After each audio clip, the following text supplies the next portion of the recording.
welcome to the Contrarians, where we're right and you're wrong. I'm Alex. I'm Julio, and thank you for listening. If you like what you hear, head over to Apple Podcasts to subscribe and leave us a 5-star review. Help promote the algorithm and spread the word. You can also find us on SoundCloud to subscribe and review, and don't forget to visit our main website, wearethecontrarians.com. Follow us on Twitter at Contrarian Prime, and to like us on Facebook, visit facebook.com/Contrarian Prime. And if you have the willpower to keep up with our pretentious ramblings, you can follow us individually at Contrarian Alex for myself and at Ovnio for Julio. That's OVNIO. Now, time for the podcast.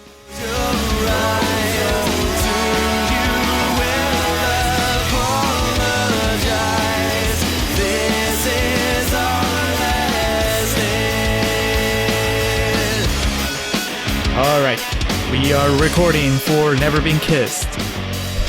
Hello and welcome back to the Contrarians, episode number 90, as we inch ever so slowly. Well, I don't know. I was about to say, I can't believe we've done 90 episodes. That's just numeric, not including our bonus episodes, anything like that. But as we encroach on episode 100, we can see it in the distance. It's far off. I mean, not that far off, really. If we keep up to the schedule, if we stick to the schedule, it'll be in January, which is, what, so I have that long to watch all the MCU bullshit. Yeah. If you pace yourself, you do 5 MCU movies a month, you'll be right on Avengers Endgame by the time we do our episode 100. Good God. We are here for episode number 90 to visit the 1999... what is this classified as? A romantic comedy. Okay. So is it a teen comedy? No. I was curious if it was classified as coming of age, but she already come of age and she's just re-coming of age. Yes. Never Been Kissed, starring Drew Barrymore, directed by Raja Gosnell. I apologize if I'm mispronouncing last name, but very popular amongst our age bracket. And kind of surprising that we haven't really tackled a Barrymore vehicle thus far in our run of podcasts. She's kind of a millennial queen. That's very true. Several triumphant returns to the podcast. We'll get into that here shortly. But Never Been Kissed, released in 1999 with Drew Barrymore, is neither on the fresh nor rotten side of the equation, technically speaking, as this is episode number 90. If this is your first time listening to our podcast, first allow me to break down what we do. As we like to say, we rage against the Rotten Tomatoes machine, find a movie on Rotten Tomato that is ranked very highly or very low and make a case for it versus the other. Here to point out the inherent flaw with Rotten Tomatoes, or at least the problem with the way people perceive it. Yeah, so if it's fresh, we talk about it as if it was rotten. If it's rotten, we talk about it as if it was fresh. And then on the second half of the show, real talk, we tell you how we really feel. We dish out the goods. We tell you how we really feel. Unless we end on a 0. So for episode 10, 20, 30, 40, 50, 60, 70, 80, and now episode number 90, we find a movie that is somewhere in the middle, somewhere in the gray area. Where exactly is Never Been Kissed? 56%. 56. Mm-hmm. This is a 50s. Yeah. Walter Mitty was our last one. That was 51, 50. Yeah, it was somewhere dead in the middle, yeah. Trying to think of what else we've done for this. The A-Team, Natural Born Killers, a lot of things that... This is 40. Yeah, range in the 40 to 60% range. So one of us will be making a case for it. The other one will be, what's the opposite of singing its praises? Trashing it. Throwing it under the bus. Hollering its flaws. Being that with Walter Mitty, I went on the offensive and you were on the defensive, I'll take the defense position for Never Been Kissed. And I'm going to be mean to Drew Barrymore. Like everyone else in this movie was. I'm going to be the one coming up with the ugly nickname. So, Never Been Kissed, 56%. That means there was a veritable mixed bag of reviews. Right. So usually we would do a bunch of either fresh quotes or rotten quotes, depending on what the movie is. But since it's a gray area, I'm going to alternate them. So Nell Minow from Common Sense Media says, a genuinely sweet and romantic story for teens. and for adults that like teens, I would say. Yep. Liam Lacey from Globe and Mail says, Drew Barrymore has been well cast as someone who doesn't act her age. That's rotten, in case you couldn't tell. That's supposed to be shade. Yeah, that's a Drew really Barrymore. weird flex.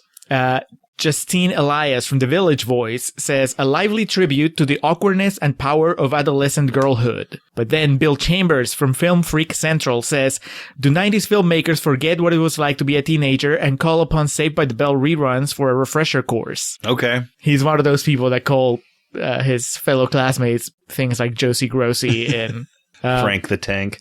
Yes.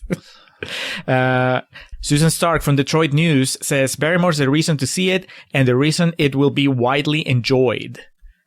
She wasn't wrong, I guess. If you like it because of Drew Barrymore.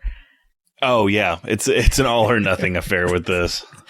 And finally, Dwayne Dudek from Milwaukee Journal Sentinel says Barrymore's acting looks disorganized and undisciplined. Like John Travolta in Wild Hogs. No, it doesn't have to just be Drew Barrymore. If you're a completionist and you own this just because it was James Franco's film debut. Yes. One line, maybe 2 lines. So, Never Been Kissed centers around, I was going to say our titular character, centers around our main... Josie Never. Our main character, Drew Barrymore, who plays Josie Geller, who's a 25-year-old copy editor and aspiring reporter. So this is 1999. Correct. Right. Is she related to the Gellers from Friends? That would get really weird. Then you start like the triangle of, or the web rather, of David Arquette's involvement and how he was married to Monica Geller. Yeah. Let's not pull on that thread. We are in Chicago. She works for the Chicago Sun-Times and is, I wouldn't say a mess of a person, but definitely an indiviable. She stands out. There's no SO in her life, and she doesn't look like, she's putting herself out there. And a bit of a recluse, I guess, would probably be a good one. Just to make the obvious, get it out of the way, it's the Chicago Sun-Times, no Roger Ebert cameo. Already, I'm out of the movie. I checked out. Why not come up with just a random Chicago newspaper that's either not as well known or that is completely fictional, so I can really just and they buy reference into multiple the story. times the Tribune about how they're getting scooped by the Tribune. This is like the Drew Barrymore version of the Post. Yes, the Daily Planet with Drew Barrymore. Man, speaking of Daily Planet, just because you brought it up, and it's gonna be one of my points anyway. So her boss, what would he be? What would John C. Reilly be? Yeah, Gus. Is he the editor-in-chief, or is that Gary? Gary Marshall is the editor-in-chief. So what is Gus? What is John C. Reilly? Just the editor? I'm fucking failing my journalism degree right now, but I know his official title. But he's in between Gary Ross. Mm-hmm. No, not Gary Ross. Gary Marshall. Gary Ross. Yes. Gary Ross was off doing better things. Gary Ross was doing Pleasantville. But yeah, between Gary Marshall, who's the boss of everybody, and then there's John C. Reilly, who's the boss of Drew Barrymore and other people. And he is trying. I'll give him this. He's trying. But you can tell why he was not cast as Perry White in any of the multiple Superman reboots, remakes, refranchises. He's just, I don't buy him. I just see him. I know this is just, it happens every time we do one of these old movies. Mm-hmm. And the actors have been recontextualized by life. You can't see John C. Reilly now and not see the goofy guy from Step Brothers. Dewey Cox. Even Holmes as of just last year. I just can't take him seriously as some guy that's supposed to be telling Drew Barrymore what's what. Or anybody in that office. So, counterpoint, the Chicago Sun-Times might as well be called Hollywood Boulevard with the red carpet that is just lining the floors of this office building with the aforementioned John C. Reilly. We also have would have been top of the world Molly Shannon at this point in time. Alan Covert. This movie's so good they don't even give him a line. He's just hanging out in the background. Octavia Spencer is there. Gary Marshall, as we mentioned, roaming about. I mean, just a cornucopia of Academy Award nominees. I think that they could only afford to have them on screen. It's like season 4 of Arrested Development. They couldn't afford to have them all on the same set for the entire shoot. So there was one day where they had them all at the same time in the same place, and that was when they recorded, the whole group watching prom. It was during a lunar eclipse, and they only had X amount of time to shoot it. But then you will notice Octavia Spencer is never present when Gary Marshall is there, and Gary Marshall is never around when that kid from That Thing You Do is around. So I think that there was just, yes, they got a decent cast, but they couldn't keep it together because probably it was all favors. It's just, can you walk in and just read this?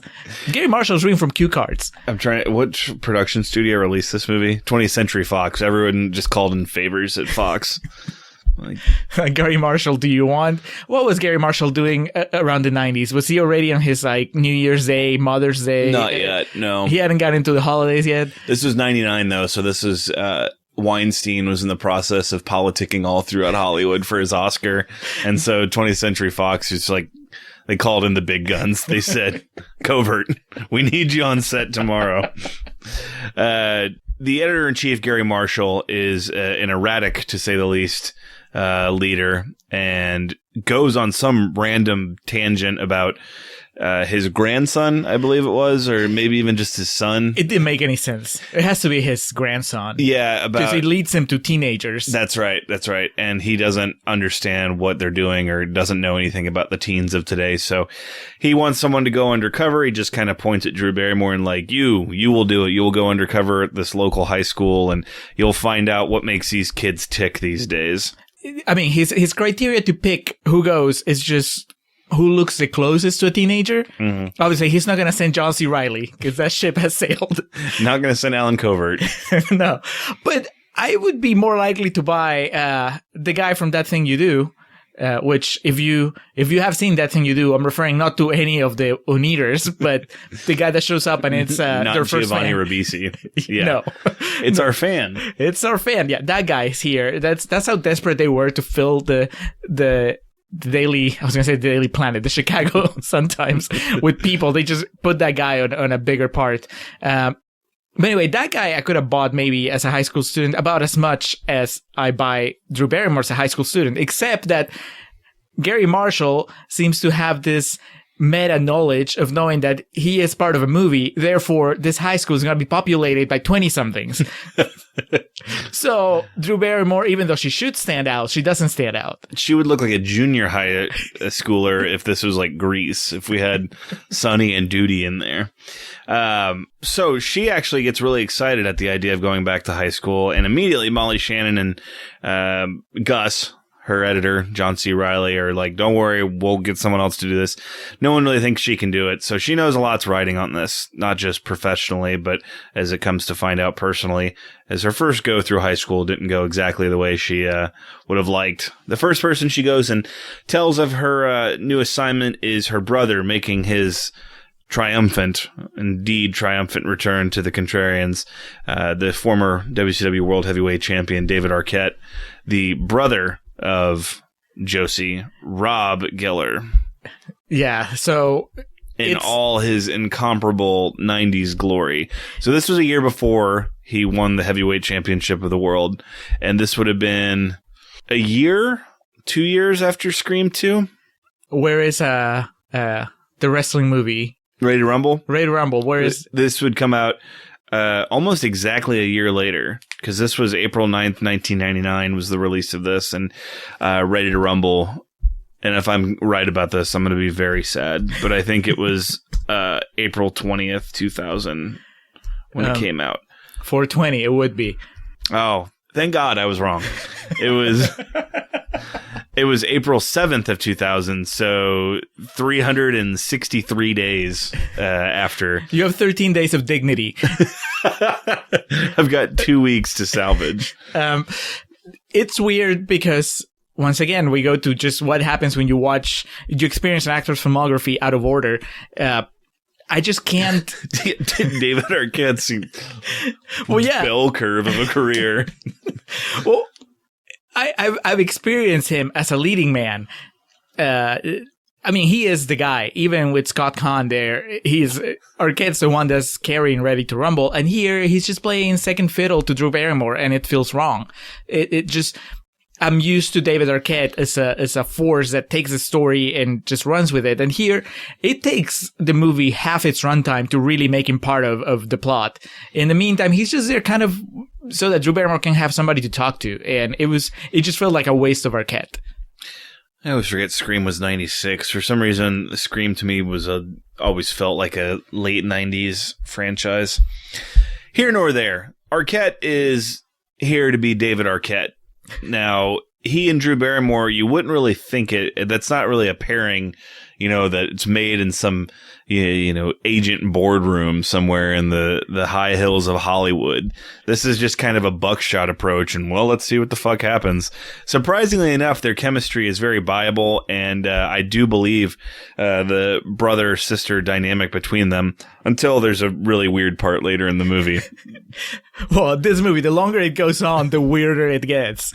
The weirder and less dignified things become. My main complaint with this movie is actually that it doesn't go as dark and as twisted as it should have gone.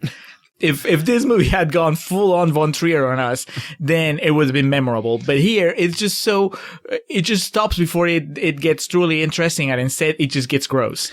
David Arquette reminds Josie of high school and that it fucking sucked for her, and reminds her of the nickname Josie Grossy that was bequeathed upon her by the student body of graduating class of 1991, I believe it was. Yeah, we get these really weird flashbacks, but especially on the first one, it looks like she went to a segregated high school. It's just surrounded by white people, just these white little assholes picking on her. You can see the change when she goes to the high school at present day.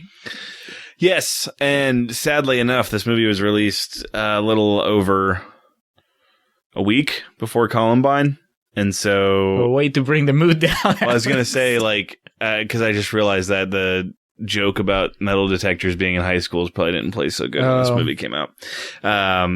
She gets to school, and it's still, she thinks that she knows what kids are into and what's hip, and it's not the case. The popular kids still will have none of it. Things have not changed all that much, though, for her, as she's kind of a social outcast. There's still the really pretty boy that she fawns over. When it was her first go, it was Billy, and now the gentleman's name is Guy, I want to say was the name of the You're guy. thinking of Gus. That was me when John C. Reilly came on screen, just swoon. I don't know. I think that the way that Guy Drew Barrymore, Perkins, yes, is the so he was Guy. Is the pretty boy. Yeah, I just thought they were calling him Hey Guy. As in like, hey man, come over. My problem with Drew Barrymore here is that she is overplaying the dorkiness. She is even more awkward when she's playing a teenager. No, because she's kind of a dork in her adult life. Mm-hmm. In the paper, she's already kind of an outcast. But she just dials it up to 11 when she goes to school, to the point where the performance from Drew Barrymore, not from Josie, from the actress Drew Barrymore, just seems mean-spirited towards geeky kids. It's like Drew Barrymore went in not to create a geeky character that would be endearing and sympathetic and pathetic towards nerds everywhere, outcasts everywhere. But instead, she goes in and she creates this caricature that it's almost like making fun of geeks everywhere. The person that walks the line perfectly is the second Helen Hunt that never was, Lily Sobieski. Okay. She plays a nerd that is nerdy, but she still behaves like a human being. So, Lily, Aldous, beat me a little bit to it, is the first person to kind of extend an olive branch and befriend Josie after she sees she's struggling to fit in. She's a new kid. She invites her to join the Denominators, which is their mathletes group. They just hit it off. They become friends right away. Is that what happens in Americans high school, or what used to happen? I don't know. I went to an alternative learning center for high school. You guys didn't have groups, you didn't have titles. Oh, yeah, we did. But none of the cliques have their own t-shirts. Is that what you're telling me? No. You were not like the WrestleManiacs? Oh, God. No. May surprise you. I was the only person that really liked wrestling in my school. It wasn't as easy, it wasn't as widely accepted across the you were the pop Josie culture Grossy. lexicon. Oh, yeah. I was the Josie Grossy of How the many eggs did they days. throw at you on prom night? Man, I was popular. I don't know what you're talking about. We skipped over the popular girls. Staking her claim as head popular girl is the incomparable Jessica Alba. Is she the head popular girl? I thought that To me, she Shelton is. girl. Oh, well, yes. I mean, in our eyes. I think they're all competing for numero uno, but I think she is the true. It's not like in true Mean Ichiban. Girls. In Mean Girls, you have a very... There was like 30 seconds of this movie where I was like, wait, is this Mean Girls? But Marley Sheldon is the one of the other popular girls. And is it Jordan Ladd? So 3 young, virile women. Jessica Alba, who would have been not even 18 when this movie was being made. So she was probably the one that in real life Michael Vartan was taking on the Ferris wheel. Yeah. Jessica Alba, who might as well be Damn it, playing... now I can't talk about how hot she is in this movie. You can talk about how hot she is right now. Yes. Or no, it's like Emma Watson, where it's like you could tell that she was going to grow up to be a very good-looking lady. Yeah, that kind of statement doesn't fly anymore. Jessica Alba in this movie, 1, plays the role of the stuck-up popular girl very well, and 2, is so hot in a fashion that was only acceptable for like 2 years. Like was that a thing with like the big bright neon colors and poofy hair and shit that existed in 98, 99? Did that exist in Peru? In movies, I was going to Okay. say. Did it exist in the States? Yes. Oh, okay. I always assumed that movies were just creating Again, a hyper reality. For like, I call that like the Dreamcast era. Like, because for as long as the Dreamcast was acceptable, that fashion was acceptable. Jessica Alba might as well be playing the Invisible Woman again in this movie because she is barely there. It's not stunt casting if I can't tell what the stunt is. The same thing happens with James Franco here. It's just, why do you get these big, charismatic, attractive people and then bury them in the background? Both Jessica Alba and James Franco have aged maybe 40 days since this movie came out. So props to both of them. That was a deal with the devil they had to make. You will star. You will be part of Never Been Kissed, and I will grant you eternal youth. Sam Coulson, the English teacher, Shakespearean teacher. What's his name? Michael Vartan. Michael Vartan. Vaughn from Alias, for anybody who watched Alias. Becomes the resident creep of this movie. It's the truth. He's the teacher we get to know most. He becomes right away. He just can tell by the way that Josie speaks and broaches a subject of writing. He says, "Are you sure you're 17?" And then the camera He asks every female student. the camera lingers on the shot a bit too long, and he like bites his bottom lip while he's looking at her. It's a bit much. There is a shot at the prom where he actually bites his lower lip. And then I have in my notes here, we've already mentioned this like fucking 8 times, but a wild James Franco appears, and Julio and I both go, is that James Franco? Josie begins learning more about the interactions of the school, but this is while she's friending Lily and kind of losing sight of what she's there to do. The Tribune scoops them and writes a story on the Court, which is an old rundown drive-in movie theater that kids go to do drugs and drink at. So you would think there's bigger stories in Chicago. Yeah. John C. Reilly gets mad about this like he just got scooped on the Kennedy assassination or something. It's buried in the middle of the newspaper. It's like Tribune broke that fucking Bin Laden. We got him. And they're running a story on fucking the pumpkin patch. Exclusive. Teenagers like to party. But the one thing that I'm on... And also, the Tribune, though, this is where they fucked up, because they... the Tribune's posting a picture of, like, Jessica Alba and all these underage girls drinking, likely without any, like, waivers signed or anything like that, so they could just turn that shit around. The real story... Tribune posts racy pictures from teacher Sam Colton's personal collection. But what I was going to say is, John C. Reilly is not wrong in one thing. and it's one of the big flaws in the movie. Drew Barrymore is not doing anything. No. She's just hanging out. No. It's not his fault for not seeing this because he's a fucking professional. But she was just basically wanting another go at high school, and she's just going to tread water and bide her time and see what happens. And he just tells her, you need to be cool. You need to figure out how to do this. So she's determined to try to figure it out. She tries to befriend these people, and they still just will have none of it. She sees through them, but she realizes this is what she has to chase. So she's going to do what she can. She blows off something with Lily to go to some club to watch a band play of some sort. She keeps having these on a school night, no less. These PTSD flashbacks to her original high school life, which are just horrendous. It's like a horror movie got intercut with this supposedly wholesome romantic comedy, and it's just why? What's his Carrie name? seem light.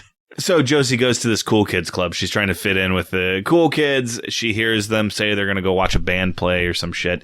She goes there, sits with some Rastafari, as she calls them. Some Rastafarian gentlemen. They pass her a pot brownie. She partakes, gets all of the good THC in her, and just starts dancing and making a fool of herself. I mean, not that she wasn't doing that before. No. And now this is all being transmitted via camera because it's been a while. It's been a while since we'd seen a black person in the movie. So Octavia Spencer, long gone. She'll come back towards the end, but we saw her at the beginning and then she left. So the movie introduces this cool black guy that takes care of her camera feed, installs lives a camera. in a van. Yeah, he just hangs out of the van. Essentially, John C. Reilly can't trust her to do it on her own, so he's going to watch her every movement through the day to determine what her story is. This can't be legal because she's carrying that camera the entire time, even when she goes to the bathroom. Absolutely. I'm going to have to look up when it was released, but the Patriot Act hadn't happened yet. Well, it was a pre-9/11 country we were dealing with here. So innocent. Definitely. Jesus, it was 2 weeks before this. It was EdTV, and I had very similar. I could see the allusions to like that whole idea of, oh man, wouldn't it be crazy if someone's every move was fucking put on camera? You know, we may have talked about this before on the podcast, but that EdTV is a movie that ages terribly because like then it was like, man, that'd be weird if like someone's real life was on TV. And now it looks tame. Yeah, it's like, oh, this is fucking stupid. Like, I'm sure you could show this to kids in high school now and they'd be like, and I get it. Matthew McConaughey never... His entire feed and EdTV has nothing on anybody's their Instagram. YouTube channels. Yeah. So now everything's being broadcast. So the cool, hip black gentleman in the van can see that she's about to partake in a weed brownie and he doesn't do anything to stop her. She just has herself a ball dancing. Prior to the ingestion of marijuana, where Sam is at the same club because of course he is. He hangs out where the high schoolers hangs out. The only real significance here of this scene is we meet his girlfriend from New York, and that we find the writers of this film, which were Abby Kahn and Mark Silverstein, clearly side on the Windy City portion of the Civil War between Chicago and New York, as this girlfriend character who's made out to be, I guess, the bad guy in the movie. She has one scene. She has 30 seconds of just talking about how disgusting Chicago is and how much better it is in New York. Thank God we're in New York, where people treat each other right. Pop Brownie goes crazy, dances, makes quite an impression on everybody, passes out at her kitchen counter, wakes up the next morning in a huff. She's so into this high school character that she realizes she's late, despite the fact that she's 25 and no longer in high school. Before you move on, though, you've very conveniently skipped over one of the biggest plot holes in the movie, which I had to call out to you while we were watching it, which is that she's dancing like an idiot on stage with the band, and everybody's laughing. Everybody is either dancing with her or just laughing at how she's dancing. And the black guy in the van, he's reacting like he can see her dance, but that's impossible because she has a camera on her boob. So all the black guy's seeing is people's reactions. Explain this to me, Mr. Raj Al Ghul. How did that make sense? I understand sacrificing logic a little bit for a joke, but in this case, one, it was not necessary. Two, that's a lot of logic to sacrifice. Yeah, man. I don't know. It was a different time. I think he was probably just so tickled by the fact that this camera was, What's moving, bouncing up and down. Perhaps he had ingested some of the pot brownie himself. She makes it back to school the next day. She is chastised and teased some more. She goes into a bathroom stall, locks herself in there, and we get a flashback to her high school days. And man, yeah, she was treated very poorly.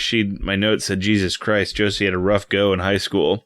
She was asked to prom by the boy she had a crush on after she read him a poem that she wrote for him in English class. She gets ready to go to the prom, all that. She goes outside in her dress, waits for him. He drives by in a limo and just with another girl and then just eggs her. And is like, right, multiple I'm times. about this dork. Like, horrible shit. Traumatizing shit. Hell of a downer in a comedy. Even I wasn't enjoying myself, but if I had been enjoying myself, I would have stopped right a second. So she is overwhelmed by remembering this, obviously, understandably so. I imagine that's a suppressed memory. So she takes off to run out of the school when she runs into her brother Rob, David Arquette, who has registered for school. He re-enrolls there. And It's that easy. It was a pre-9/11 world, man. You could do a lot of things. He registers for school. He's going to be on the baseball team because one of the few moments of backstory we get of him is he was a good basketball player. She wants him to go to community college so he can play for the team there, potentially get to minor league, that type of thing. He views this as an easier and quicker road that'll help him out. And he explains, I'm cool, so I'll help you fit in with the cool kids. And she has the line of, you can't just take over the school in a day. And then amazing. Just she says that and then cuts to the cafeteria at lunchtime and the entire cafeteria is chanting Rob, Rob, Rob. And then we cut to him. He's got this enormous like fucking barrel that you go over the side of Niagara Falls in of coleslaw that he's just eating the entire thing. And of course, physical comedian David Arquette here. No one else really could have pulled this off. So it's easily the movie's funniest moment, but it's also the movie's downfall, because this is where it clicks to you that we really should be watching David Arquette's high school experience, not Drew Barrymore's. It's nowhere near as sad as Drew Barrymore's. Right, Drew Barrymore is having a miserable time. It's just humiliation interspersed with flashback humiliation. So it's just a nonstop misery. And I just want to hang out with David Arquette. Every time he came into the movie, every time we cut to him doing something, it was just joyful. It was a lot of fun. Yeah, I mean, he illuminates any screen that he's on. Right, but he's not the lead of the movie, so by contrast, he's actually hurting the movie. David Arquette is like rattlesnake venom. Just a little bit will do you. You can't overdo it. Otherwise, you get ready to rumble. Ready to rumble. I've defeated my own argument. Is this around the point where the movie decides that we need to have a completely unnecessary romantic subplot between Molly Shannon and John C. Reilly? That starts from the get-go. So Molly Shannon is, I don't want to say the office slut because but she's very open and she takes ownership of it. Well, okay, to almost an intimidating extent. I agree that but the movie makes it look like that's the wrong thing to do.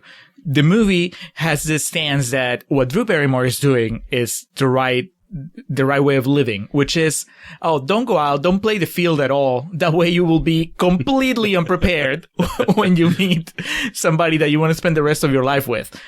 She says that she has been kissed, she just hasn't been really kissed. What that means, I don't know. She never elaborates. She gives some bullshit about just magic and feeling like the world spins around you or whatever, but it doesn't say tongue, no tongue, how much groping was involved. I don't know. But the thing is, Molly Shannon, at least she knows the world. Yes. She can tell a red flag when there is one, whereas Drew Barrymore can't, which is why she can't really, for some reason, she's blind to the obvious fact that Michael Vartan is a pedophile. Allegedly. Okay, so this is and that's funny because I brought it up on Twitter about something else a few days ago, but this is the Minority Report argument, which is like, if we knew you were going to do it, but we stopped you from doing it, are you still guilty? You know, the precogs, they saw the vision of Michael Vartan going to bed with an underage student. But she wasn't underage. We've never seen him hit on anyone else. Well, that we know of. I mean, it's a brief period of time that's covered in I mean, this it's movie. a lucky coincidence that she's 25, you know. He's not sure what he's stepping up to bat with. Unlike David Arquette later in the movie, who really only when his conscience comes into play. Right, but then at the same time, only one of them stops consciously, like actively makes a decision to stop and not make a bad, an illegal move, an immoral move. And it's not Michael Vartan. So Rob, being a new popular kid in school, tries to help Josie's image, just is telling anyone that will listen just random facts about her that are not true. Something about the yacht she spends time on and guys she's dated. She dated the drummer. I think they name dropped the Cherry Poppin' Daddies to really let you know what time frame it was in. And then also he somehow builds in a story about how they dated, which is really weird. And then one of the guys is like, well, so you, and he says, we're still friends. And one of the guys is, well, how good friends? We're friends, but how good friends? It just gets really weird because you know that he's talking about his sister. Yeah. Yeah. He's getting a little too much into character there. I have my note here. Jessica Alba is hot in a fashion that was only acceptable for 2 years. We get Molly Shannon there to flex her comedic bones because, as I mentioned to Julio, when we were recording this was probably the height of her star power on SNL. She probably, in 99, it would have probably been like her, Sherry O'Terry, Chris Kattan, and Will Ferrell probably would have been the big names, the big gets. So we get a case of mistaken identity where Molly Shannon shows up and is believed to be the woman there to teach kids sex ed. So, you know, I mean, we've established a lot that of this school Molly is Shannon just riffing about condoms and sex. Yeah, and picking up bananas and viewing them in phallic manners. And then we get Drew Barrymore explaining to one of the girls there about how, you know, your first time is very important. And some analogy about penguins. About how, you know, you pick one and that's the one you're set with for life. Yes, that is where Drew Barrymore, a 25-year-old woman, that's where her head's at right now. That, well, you know, whoever you hook up with, that's it. That's the one for the rest of your life. A very Charlotte York mentality to have. It's a Sex and the City character. Oh. Yes. It's like, is that a dog breed? I thought we were talking about penguins. And the entire time, Michael Vartan is just doing the rounds. He's like a shark, just going in He's circles. He's watching all of the people apply condoms onto bananas and just biting his bottom lip.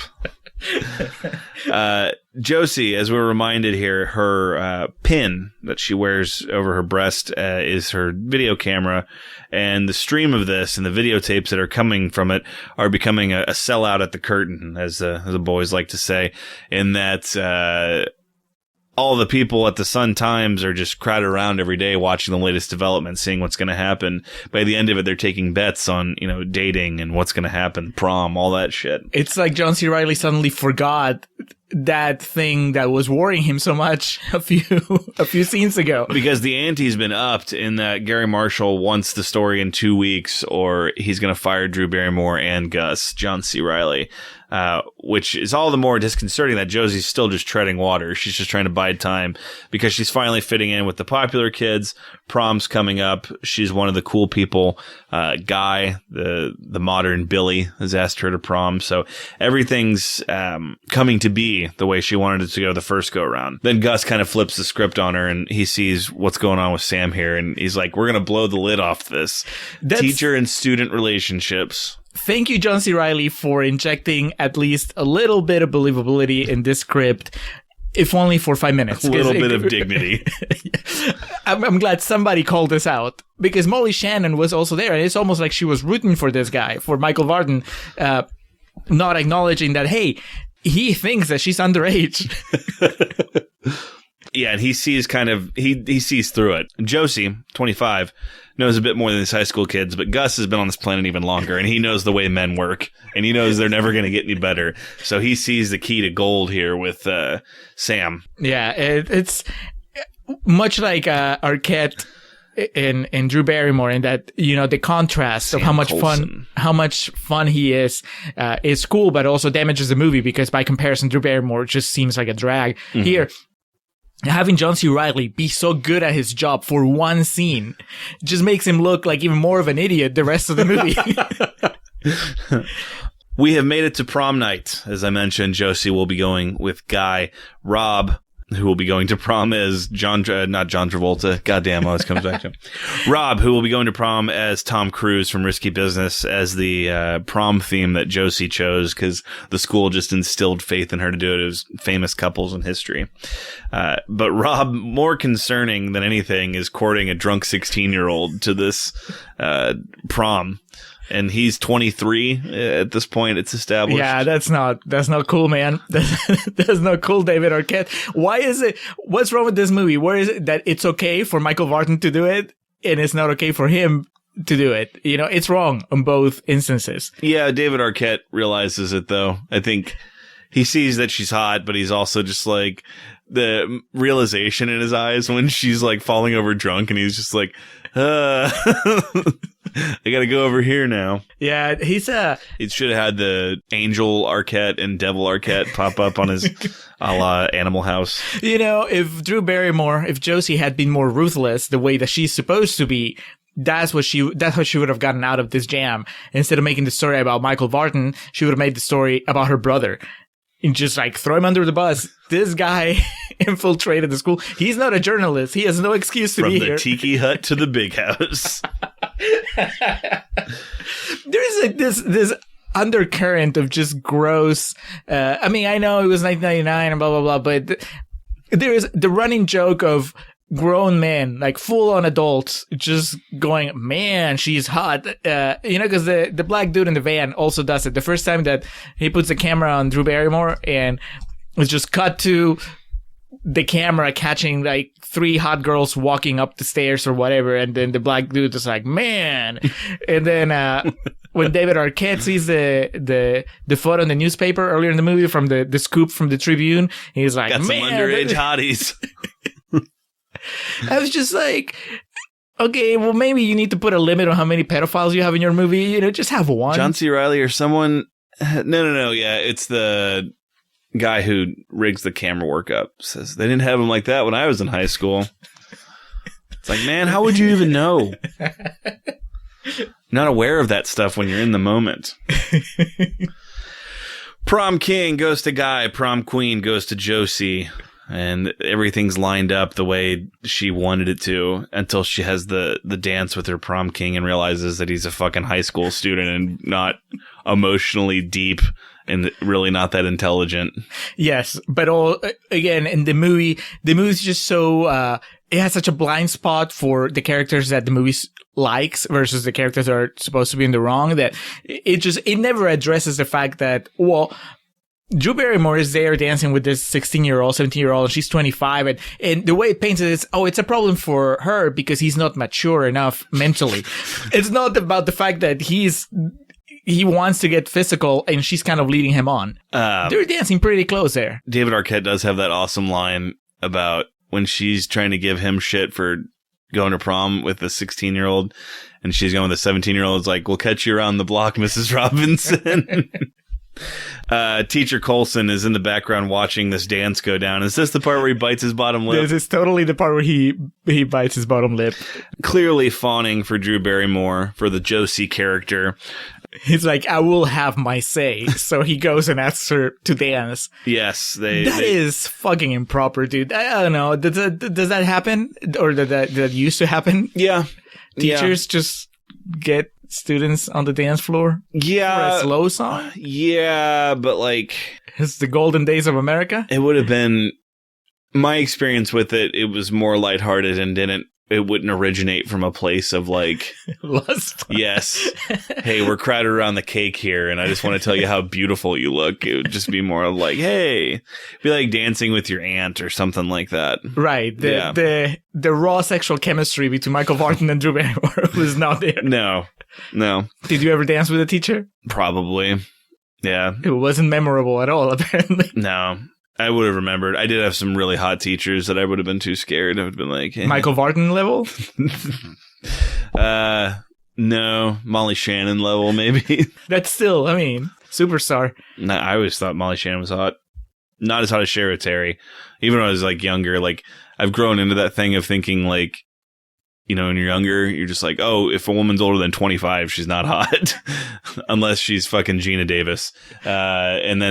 But even when I was like young, I remember thinking like Shara Terry was really hot, but it was really weird because she was funny, and you can't look at like comedic people in like a sexual manner. And then you grow up and realize, oh, that's attractive. So complete digression. Drew Barrymore looking hot, looking fresh, looking 17, and Coulson wants every bit of that. It's taking her the entire movie, but she finally got into a place where I can buy that she gets elected prom queen just based on her looks. Yes. Yay, movie. And this is the one part of the movie where she doesn't look like a high school student. Like, I buy her in every other section of the movie, but here she actually looks like a grown-up. Well, she which I'm sure would be Sam's excuse, too. She takes the girls out to play for prom. I mean, the entire time she's been wearing just these sweaters and whatever. Yeah, she's wearing that very... She's a very buxom wench, they would say in the Shakespearean language. The Gellers, they don't play around when it comes to prom. Arquette's not wearing any pants, and Drew Barrymore, she's got her boobies hanging out. So Sam goes to dance with Josie. The, again, unbridled, raw sexual energies there. He explains doing her some favors to help her get into Dartmouth or some fucking school, even though she didn't ask him to, and that she says she's not going to go to college. That's what I'm telling you. It's not his first rodeo. This is his go-to move. I'll help you get in college. And then conveniently, he just broke up with his girlfriend 2 days ago. Yes. And that's right. And everyone's watching this, and they're like, oh, here we go. We get an awesome comedic shot of John C. Reilly watching and then just gritting his teeth in excitement as to what's about to unfold. He does the emoji of the all teeth emoji. That's his face. Josie prepares to come clean. She shuts off the camera as she, wants to do this truthfully and honestly.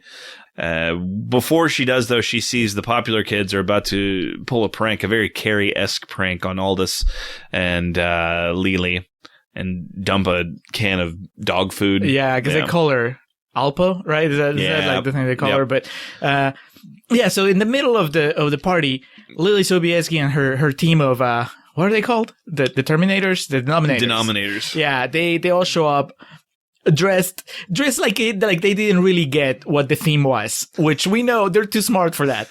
So they're just on purpose. They're actively trying to be outcasts. You know what I mean? Like that's. I understand that you're not popular, but you're not even trying now. They show up and they're dressed as DNA. It's just like jumpsuits. Yeah. And it's like, okay, we get it. You're smart, but you're not ingratiating yourself to anyone here.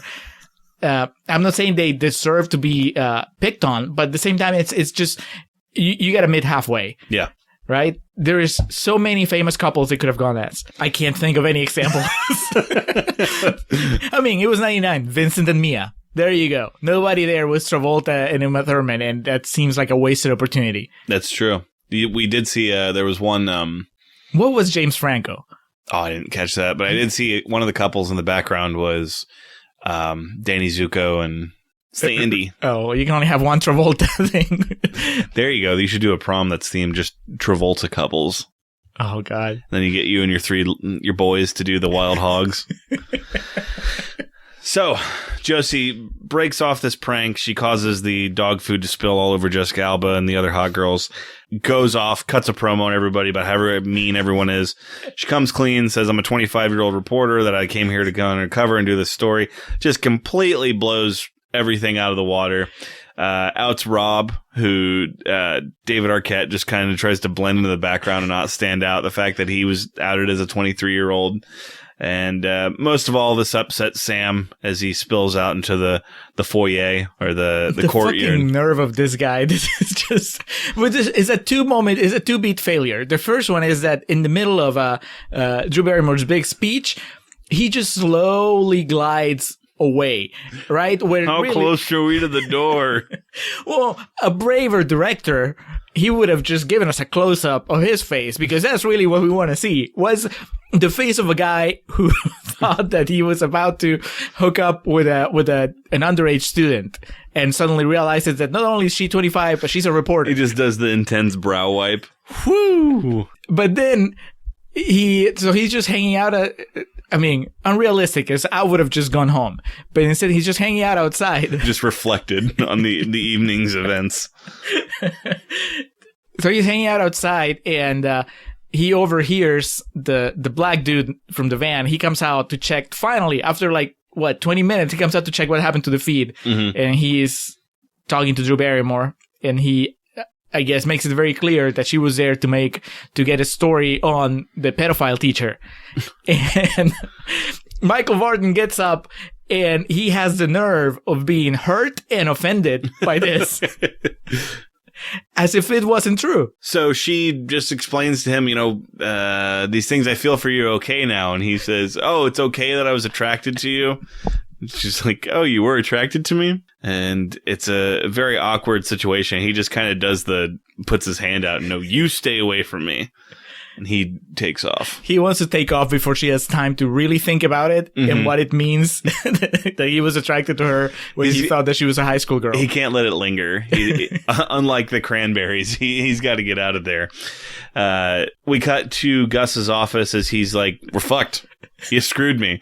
It really could have used him with the tie untethered and the half-empty bottle of scotch on his desk and be like, what am I going to do now? His sleeves rolled up. I gave up on my career for this. I gave up having a family to be here. And now you blew it. Josie vows to save the story, though. She knows she can do it and ends up getting in whatever section she's in, the front page of it. And essentially just writes the pitch for this movie. She's just reading the synopsis. It's perfect, though. As Norm Macdonald always said, the perfect joke is where the punchline and the setup are exactly the same. So the punchline, the kicker to this movie is just repeating to you what you just watched. It's perfect. It's not, though, because for that to work, it has to be funny and entertaining the first time around. It's really just Drew Barrymore writing a reminder of how much this movie sucked, how little sense it makes, because her whole how bad high school is. But it's not, because she ends up writing this sort of love letter to everybody that was shitty to her. When she talks about the guy that took her to prom, is just talking about how he's the one that makes you wake up in the morning, go to school. He was an asshole. Yeah. I mean, he was a teenager, didn't know any better, but that doesn't mean that you need to idealize him for readers everywhere. Yeah. She said he made going to school worth it, which... I mean, but for a fraction of a second, he was going to be part of that prank where Lily Sobieski was going to end up covered in Purina. So... Knock on the high school security, though, for her first day, the fucking hell in creation she had to go over to get through the doors. That dude just could carry a fucking sword into prom, and they didn't say a boo about it. I think we need to tighten up those restrictions, babe. Swords don't kill people. Jesus. You know what would kill a bad guy with a sword? A good guy with a sword. A good guy with two swords. Fuck off. So Josie recaps the movie, and then we get into some would call it psychotic, I call it charming portion of it, where she writes out to the Coulson. She says, and there's one person I hurt most of all, and I think I love you. And if you feel the way I do about you, you feel about me, meet me on the baseball field at this time for my first kiss. I'll be on the pitcher's mound. So I don't deny that this is a newspaper-worthy story. Crazy woman entraps pedophile teacher. Somehow they live happily ever after. But the way that the movie's pitching it is this is a happy ending to a big romance. And everybody's on board. Yeah. Up to Gary, I was going to say Gary Chandler now. What's his fucking Gary last? Marshall. Gary Marshall. Gary Marshall shows up with hot dogs because this is taking place at the stadium, right? The baseball stadium. So he shows up with sodas and hot dogs, and everybody on staff who's working at the Chicago Sun-Times at this point is everybody. The presses have been stopped. Right. Stop the presses until we figure out if this guy is going to show up to kiss Drew Barrymore.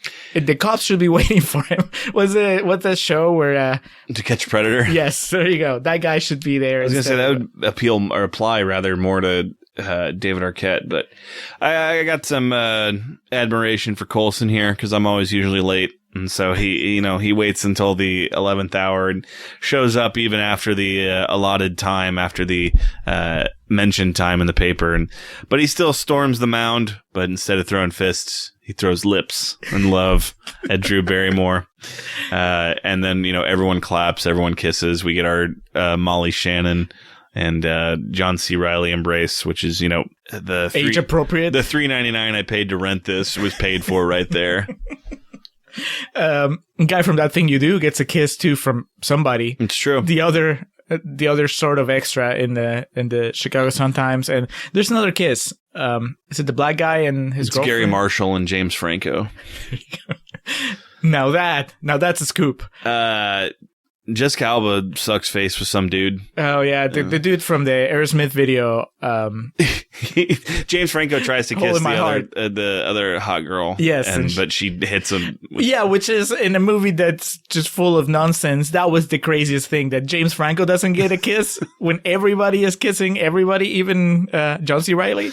Yeah, and then we find out that David Arquette has been named the assistant coach for the team, so things worked out for him. He filled out the prerequisite of liking them young. Yes, so. he did get his monologue about the only time he feels like he belongs is when he's on a team. So he was fortunate enough to become the assistant coach on the baseball team, and everyone just kind of let that slide, that whole 16-year-old thing. That's another thing. That's another big plot hole. How is it that this team makes it to the finals? Because that's the game, right? She uses her contacts to make this happen where the team from her school is at the finals. That team should have been disqualified the moment that Arquette was revealed to be a 23-year-old. It's funny you said that, because in the IMDb trivia, there was something about, like, there's actually precedent for a case like that, like something like that really happened at a school one time. I'm blanking on it now. Listen, possible is not probable. But Screenwriting 101. I don't care if it happened in real life. You have to make me believe that it happened on the screen. Well, they also, the best part would be if he's the coach and then they cut to, like, their season. They're like 0-47. Turns out he's only good when he's having sex with 16-year-olds. When he's got something to strive for. So that was Never Been Kissed. That was a Drew Barrymore vehicle. The canceled sequel has been kissed. Always been kissed is the Molly Shannon story. And then, just to take us out and leave us our hearts filled with light joy, we get high school pictures of everyone in the movie. Oh, I thought you were gonna name drop the end credit song, which I didn't recognize. Oh, I don't know. I thought that was cool. They showed a bunch of high school pictures of all the actors and people involved in the film there to take us out. John C. Reilly looks exactly the same. Oh, dude. Yeah. He was that guy that was buying beer for everybody since they were 12. When he was, fucking sophomore in high school, they would give him the wine menu when he went out to eat places. And then Gary Marshall looks like every person that grew up in the fucking 40s. He has the farmer's hat and the trident, the pitchfork. Yeah, and there was just the one picture they had of him for like 15 years. The big fucking smoke cloud and flashbang. All right, if you want to know how we really feel, stick around for real talk. You're not Josie Grossy anymore. Don't you know how much I just wanted to be you in high school?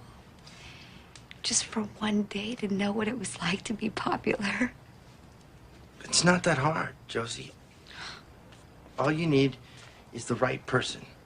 One person to think you're cool and you're in. Everyone else will be too scared to question it. Is that true? Yeah, it's a little-known fact. Don't you want to show them, Gus, Billy Prince, yourself? Don't you want to show them that the cool kids don't freak you out anymore?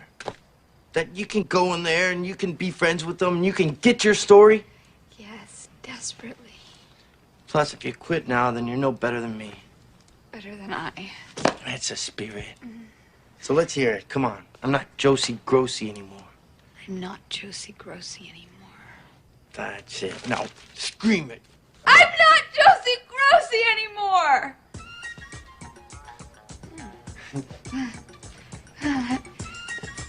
That's good. All right, we're recording real talk for Never Been Kissed. All right. So first and foremost, I didn't have this pulled up when we were talking, but it has been pointed out that Rob's team should have been disqualified from the state tournament when it was revealed that he was not a legitimate student there. However, something similar happened in California's girls' basketball state tournament just before a sectional final. It was discovered that one team had a player who was ineligible, but the decision was made to let them play anyway, although the opponent was declared the winner by forfeit. So, technically speaking, yes, but I believe that it just comes up to the judgment of the overseeing body. So they played just because, everybody's already here, let's just play, but you're not going to win no matter what. Yeah. Well, that's still... The movie should have mentioned that. All these journalists, somebody, the guy from That Thing You Do goes, hey, how are you going to make this work? Because your team's not going to go to the finals. Your brother just fucked them up. Yeah, for all the cutthroat journalism that's portrayed or implied, inferred, whatever in this movie, yeah, they really kind of just drop it all at the end. They're like, They should have, like that guy brings that up, and then there's silence, everybody's thinking, and then Gary Marshall from the end of the room is like, actually, according to Roe versus Wade. or he says that everyone's quiet, then Gary Marshall just takes out a gun and shoots that guy. Any more questions? All right, Never Been Kissed, 56% on Rotten Tomatoes, released, as I mentioned, April 9th, 1999. Budget of $25 million, box office return of $84 million, a little over. Now, that kind of surprised me because I feel like this movie is kind of one of those highly heralded turn of the millennium comedies, but again, I think that could just be our generation, our age range. It's really celebrated amongst our peers. It's probably grown in popularity as the years went by. That's not including DVD revenue or Amazon rentals. So, in Contrarians Corner, we kind of went over some of the reviews we had, a mixed smattering. So continuing on that. Another smattering. This time, like I said, we'll start with the rotten and then alternate. So Ian Mangani from, it just says UK critic. He says, it's hard to suppress the beauty and charm of Drew Barrymore, but in allowing her to play an airheaded defective, Never Been Kissed manages to do this. Defective? Must be a British thing. Yeah. Otherwise, this is just wrong. Is that invalid? Maybe. I don't know. Jonathan Foreman from the New York Post says, effortlessly convincing as a smart, klutzy, Marilyn Monroe-ishly vulnerable, but prematurely spinterish romantic, Barrymore displays here a comic talent equal to Goldie Hawn's or Meg Ryan's at their best. Wow. Do you agree, without going too far into how you feel about Drew Barrymore in this movie? This is not Drew at her, to me, I know a lot of people view this as her zenith of charming leading lady, but I've seen other stuff I like her in. This is not her Saturday Night Fever. So it's not even Drew Barrymore at her best. Therefore, she is not Goldie Hawn or Meg Ryan. Mick LaSalle from the San Francisco Chronicle says, Drew Barrymore movies have an advantage that others don't. They have Drew Barrymore in them. But that doesn't take away from the fact that she makes more lousy pictures than any other good actress. Ooh, Mick. What's his name? Mick LaSalle. Mick, the year is 2019. I would like to introduce you to Kate Hudson. Even relevant to our recent exploits. Peter Rayner from New York Magazine / Vulture. There isn't a movie actress I get a bigger kick out of watching right now than Drew Barrymore. Yeah, she would have been the it girl. Peter Rayner had a big old crush on Drew Barrymore. She followed this up with the seminal film Charlie's Angels, but that's she was building up to. When was Ever After? That's a Cinderella movie I was thinking of earlier. Yeah, I want to guess. I'll say 2001 is my guess. Yeah. Edward Johnson Ott from Nouveau News 98. Weekly. 98? Ever After? Wow. So before this. Yep. Edward Johnson Ott from Nouveau News Weekly says the movie makes virtually every mistake in the book, including flagrantly violating the moral of their own story. Yes. There's no looking other. You can't read it any other way. No. Yeah. I always forget she was in Batman Forever. Barely. And finally, Frederick and Marianne Broussard from Spirituality and Practice.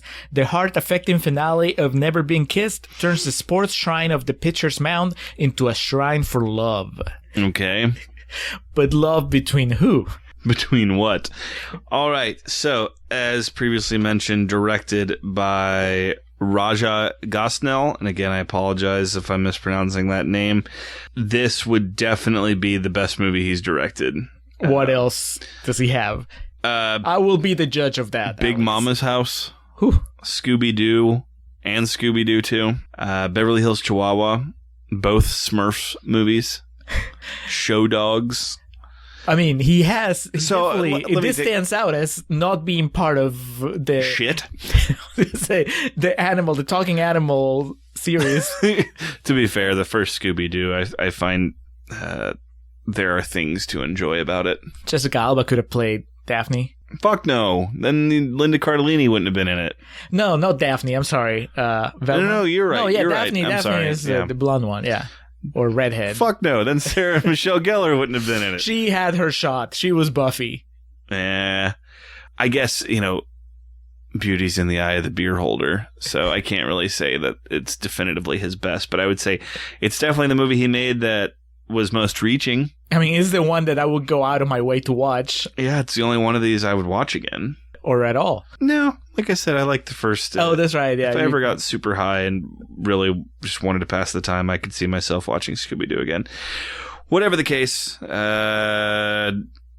was given quite a hefty cast here. But again, at the time, the big names obviously drew David Arquette, who is still on Scream fame, and Molly Shannon from SNL notoriety. But also in here, a lot of names that would become Jessica Alba, John C. Reilly. Right? I mean, this is... Yeah, this would have been after Boogie Nights, so... Oh, is it after... Boogie Nights was what, 97, 98? Yeah, somewhere in there. Yeah, I think that... I guess what strikes me, the weird thing Franco. is, the weird thing is seeing John C. Reilly in a comedy where he's kind of the straight man, right? This is before He's the constant. right before Talladega Nights. Was that the first time that he went all wacky? He's funny in Boogie Nights. Well, yeah, but that's more. You seen Star Wars? People say they look like Han Solo. Everybody in. They're naked. Half that movie, it's funny. Everybody's funny. You can't really tell if it's because... So your question is, the first movie he did that was just like wacky comedy would have been... He's in The Perfect Storm. Barrel of Laughs. God damn, he made a shit ton of movies between 99 and 2005. Yeah, Talladega Nights, because then Walk Hard came out in 07. Talladega Nights was 06, which Walk Hard is a movie deserving of its own documentary. So, Never Been Kissed. I had not seen this in several years. I had seen it previously, but man, it's fucking sad. My sister walked in while we were watching it. She's like, okay, I'm going to leave the room because this movie's sad. Is it intentionally sad? I think that's the question. I think it covers a topic that, and that being high school, and I know a lot of people live their life with the desire to do that part of their life over again, and I have zero. Like, I got through high school pretty unscathed. Like, junior high and middle school was fucking awful. Because that whole period of transition is like, that's the worst time in any human's life ever. As your body's changing? Body, mind, you don't know what's going on. Like, all that's terrible. The emotional aspect of it and everything. But I got through high school and junior high and middle school. I was bullied and kind of made fun of because kids are just awful, especially at that age. But like in high school, my freshman year, I went to a big high school when we lived in Ohio. And so I went to a high school that was big and very cliquey and shit. And then when I moved here, went to an alternative learning center, which was basically for burnouts, pregnant students and stuff like that. It was for the school district to keep their dropout rate up. Was this your first pregnancy? Yeah, this was when... This was little Josh. When me and Jennifer Garner entered into a verbal contract of where she was going to get my baby. But it just appealed to me more with self-paced curriculum and all that shit. I say all that to say I didn't get the cliche high school experience, and I probably wouldn't have done well with it. Yeah. Of being super popular or being super outcast. Yeah, but even still, that being said, I have no desire to revisit that part of my life. But like with Drew Barrymore's, it's fucking dark and sad, but people live through that and it fucking haunts them their whole life, like getting made fun of, or I mean, this is obviously a movie, so it turns it up to 11. So I can't vouch for the amount of people that were egged on prom night after thinking they were going with their crush. Right, but see, I think that it does happen. It's just it doesn't happen in the really like cartoonish, over the top way that it. I really meant it in Contrarians Corner when I said that the way that Drew Barrymore plays a loser, in quotation marks here, it almost feels like she's making fun of kids that are like that, because she's just so over the top. And I like Drew Barrymore, and overall, I like the movie. I mean, I had a good time, and I can understand that it's the kind of movie that doesn't have time for the subtleties of the high school experience. It's more like, oh, well, she's bullied, so she's going to be really bullied. But I think that in doing that, it kind of does the service to people that are actually bullied that way. I'm sure there are kids walking around that get picked on that badly, except that there's nothing funny about that. Mm-hmm. And the movie here paints it as like, oh, well, it's kind of funny. In counter argument, and not to downplay what you're saying, because it's absolutely true. One, we were allowed to be more lighthearted 20 years ago in movies. Right. And then two, obviously, especially back then too, that casts a much wider net. People back then wouldn't have really cared about, the minutia of it all. But I remember even the first time I watched this in theaters when it came out. I think it was like my mom's, turn to pick. So we went all to watch sort of like what looked like a chick flick. And I remember those flashbacks being just unsettling. Yeah. They're just like really nasty. Like like you said, the people are like really, really mean to her. So even back then, and I wasn't in high school anymore, but still, I was at an age where you would think I would have related. I mean, I think my high school experience is similar to yours in the sense that I was not super popular or picked on. It was just kind of like I was right there in the middle. Just kind of rode the wave. Yeah, and it was over, and it was like, I am out of here. Yeah, that's the thing. I have no desire to revisit, but not because I was miserable, just because I was like, all right, I moved on, and life was actually a lot more interesting after I got out of there. But I don't know. It's just rewatching it now. That was the thing I remembered the most, even more so than the fact that Michael Vartan is an adult that's crushing hard on somebody who he thinks is underage. What I remember the most was just that there's flashbacks to just some really, really dark stuff in this movie. Yeah. And but at the same time, the fact that it's being played sort of for laughs, that was something I didn't remember very well. And here, I didn't care for it.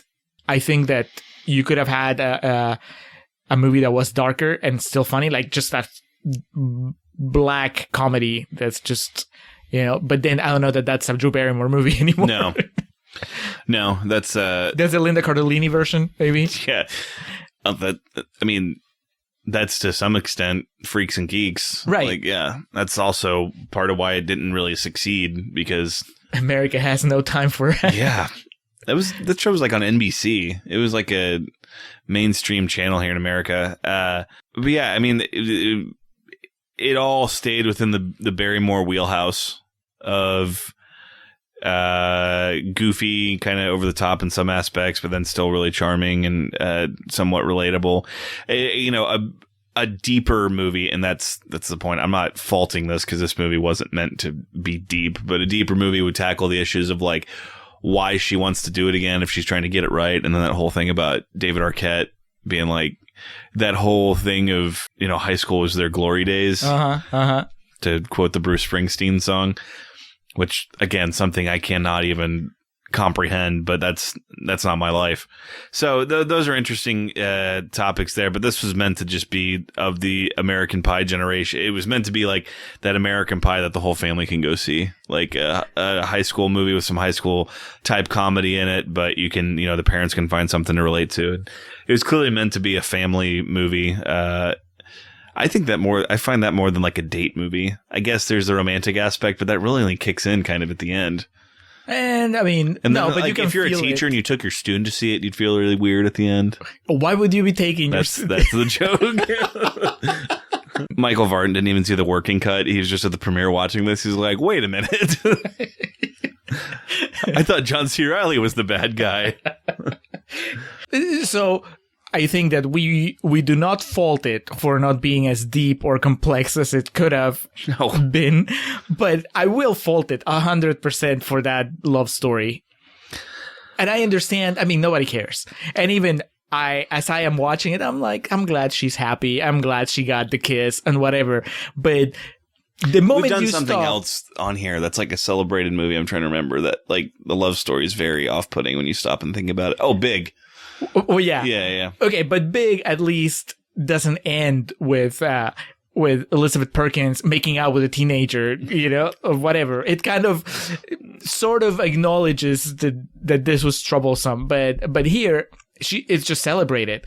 It just counts on you not stopping to think about it for a second, and that's why it's so cool. I do mean what I said in Contrarians Corner, that scene where John C. Reilly says this is the story. Mm-hmm. That scene is great because he's right. Yeah. And it's a shame that he doesn't follow through because, again, that would be a much more interesting, much more complex story. But that is the seed of something. Not the movie they told. Right. But in the end, Story they told. Yeah. I just wish there was a line, a moment for Michael Vartan to kind of redeem himself and just tell her, it's like, I was really fucked up for a few weeks because you were, and he could at least try to justify it somehow, and say, you really were too mature for a 16, 17-year-old, and that was really messing with my head, and I'm just so relieved, or whatever. But no, instead, what he does is he gets mad, which makes him look like even more of a creep. Classic asshole behavior. It's your fault. You do something wrong, and then you convince the girl that it's something she did wrong. Yeah. Do you like Michael Vartan? I mean, this is probably the only thing you've ever seen him in, but I mean, did you like him in this movie? Other than the moral quandaries? I mean, yeah, he's fine. He's just very bland. Yeah. He's a very vanilla, straight white guy actor. The most vanilla potential pedophile you could have had on screen. Besides Patrick Wilson. He's charming, though. Can you imagine Michael Fassbender as the teacher? Oh, God. I was going to make a joke during the first portion of this that the European version of this was called Fish Tank. Never been fished. Oh, God, man. Like, we've talked about Fish Tank on here. Yeah, it was one of your plugs one time. Yeah. That's one of those that Fassbender's such a great actor, but his range is so disturbing. Wide. Like, watching that, I was like, oh, God. Magneto. Yeah, I mean, sometimes I really enjoy watching movies like this. Sometimes you just need to... It's so hard for me to do now. We've been doing this podcast for almost 5 years of, like... You need movies like this. Things you can just... Don't overthink it. Just kind of accept it for what it is, type thing. But yet, it got that emotional response from your sister. Yeah. Which... I mean, it's surprising. Truth be told, also something we have to take into consideration. I don't know what it's like to live like a woman, and you don't either. Yeah. So, like, things like that can resonate with you differently. Yeah, yeah. I remembered. There's two things that I remembered about this movie. One was that the flashbacks and how like rough they were and all that stuff. The other was my father laughing his ass off. He'd been silent the entire movie, and then the champ, David Arquette, enrolls in school, and in the scene with him eating the coleslaw, and my dad just laughed so hard, and I was like, "Wow, the movie got him." That scene is funny, too. Yeah. Well, I really think that it goes to the next level once David Arquette becomes part of the school. Mm-hmm. He's great. I think that he's probably the MVP here. I mean, it's Drew Barrymore's movie, but and Molly Shannon's good, and everyone's fine in their role. Jessica Alba's hot. Jessica Alba's having so much fun. Because what happened was you recognized... The worst thing that happened to that girl was people expecting her to be a good actress. Well, that's so mean. She is fine. She's no Meryl Streep, or she hasn't been given the chance, maybe. I didn't mean that as an insult. I meant, like, people's expectations of her were higher than what they should have been. Too early. Because you never know what she could have, like, blossomed into if she was just, like, on a gradual train. But you don't know that maybe, she just needs a Cameron Crowe and an Almost Famous. True. And then, She needs not Fantastic Four.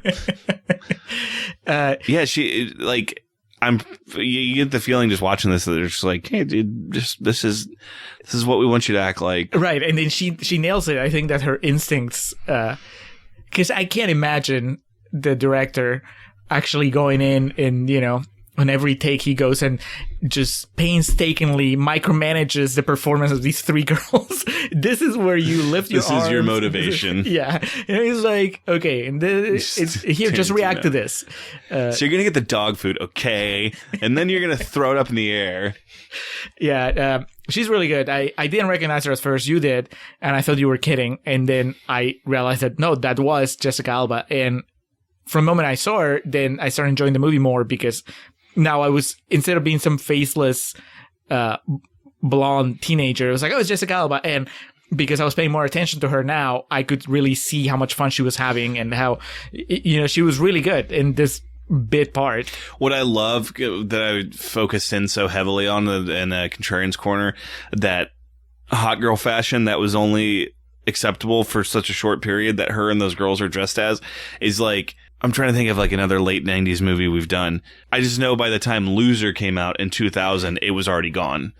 And then like Scream 2 is a good example. If you look at the fashion in that movie, 97, not anything. So the window between 97 and 2000, this movement came in, these pastel colors, poofed up hair, and like high skirts and shit. And then it was just there. And with Eve 6 went out the window when 2000 came along. I just love it. I love time capsule movies like this that capture something in a very, very specific point in time. Yeah, all the background, the supporting characters are good in this. And Drew Barrymore is, it was a fascinating time for her too, because this was kind of her foyer into leading roles. Like there was Ever After, like you said, there was Driving in Cars with Boys. Oh, yeah. I haven't seen it, but I remember Home Fries and wanting to see it. Because she was still, through the early and mid-90s, was transitioning and was still kind of and featuring actress. And I think maybe like for a while, Wedding Singer was the last movie she did where she was like the damsel in distress. Until 50 First Dates came back. Oh, yeah. Adam Sandler came back with 50 First Dates. And they did that. They did like. How would you like to be relevant again? Jeez. Well, fuck that. In the year 2000 or 2001, she wasn't too far off from meeting a gentleman by the name of McGee and teaming up with Cameron Diaz and Lucy Liu and making Charlie's Angels, which I will defend as legitimately having its place in the medium of film. You defending a McGee movie is something it's easily the best movie he's ever made. We will talk about Terminator Salvation during our 100th episode extravaganza in the month of January. I'll save my anticipation until then. The only real negative or like boo, I would say, is like the soundtrack was not that good, and usually how big of a sucker I am for 90s soundtracks and shit. And yeah, can you remember any of the songs? No. 'Cause I'm having trouble. Yeah. There was really nothing that stood out.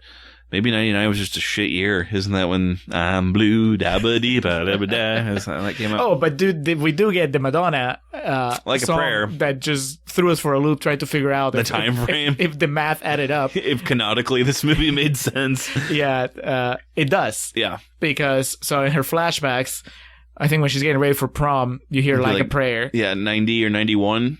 It's 89 according to Wikipedia. It was when the song came out. And so if she's 25 in the year 1999, that means that she was 16 in 1990. Okay. So yeah, she could be 16, getting ready for prom, and Like a Prayer is being out for a year, and it's still on the radio. It adds up, people. You can stop worrying about it. It makes sense. They thought it through when they were writing Never Been Kissed. I wonder when the video came out.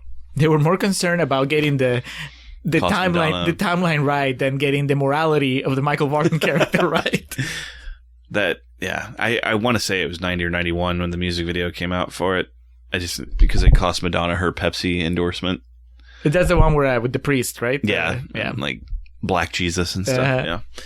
God bless. 56%. I am perfectly content with using this as a example, something to point to and say, this is what Rotten Tomatoes means. It means every other person said they liked it. Yeah, it really boils down to, how do you feel about Drew Barrymore? If you don't like Drew Barrymore, that's going to heavily influence your enjoyment of this movie. Well, yeah, it is the Drew Barrymore show, and if you're not impressed by her in general, this is not going to change your mind. If you like Drew Barrymore, you're going to have a blast. I like Drew Barrymore. just in general. So fair running time, hour and 47 minutes. Yeah. Can't say that it's a waste of time, anything like that. There are issues of morality that people that don't view these through the lenses we do probably wouldn't even really care about or pick up on. Yeah, I mean, you imagine you just definitely like 2019 woke eyes would be really disturbed by this movie. Very confused. So is it okay or is it not okay? If they remade it, it would have to be like in a nursing home where everyone says on the daily that they consent to everything. No, if they remade it, it would be the other way around. Actually, this movie probably exists, where it's a female teacher that is attracted to a supposedly teenage boy. That's like, I rewatched 21 Jump Street recently. It was on at one of the hotels I stayed at. It was on TV. That's probably, upon rewatch, one of the funniest things in that movie is Ellie Kemper's desire to have sex with Channing Tatum. I didn't remember Ellie Kemper was the teacher. She's like their high school teacher, and she's just like is trying so hard to have sex with him throughout it. Okay, but that kind of movie, that comedy, that's the joke. Is it's not like Never Been Kissed, where it's earnest. You're supposed to be rooting for these two to get together. Yeah, that's another one. That 21 Jump Street's kind of similar to this. Of like, it's played for like the crescendo of romance when Jonah Hill kisses Brie Larson. It's like, bruh. I forgot about that. I mean, I don't care for that movie, so you can't really blame me for not remembering the details. I'm sure. Channing Tatum's really good in it. It's another one that if they could have easily trimmed 25 minutes off that movie. But no, thanks to Mr. Judd Apatow, leave everything in. Leave everything in, Apatow. That's how he has two daughters.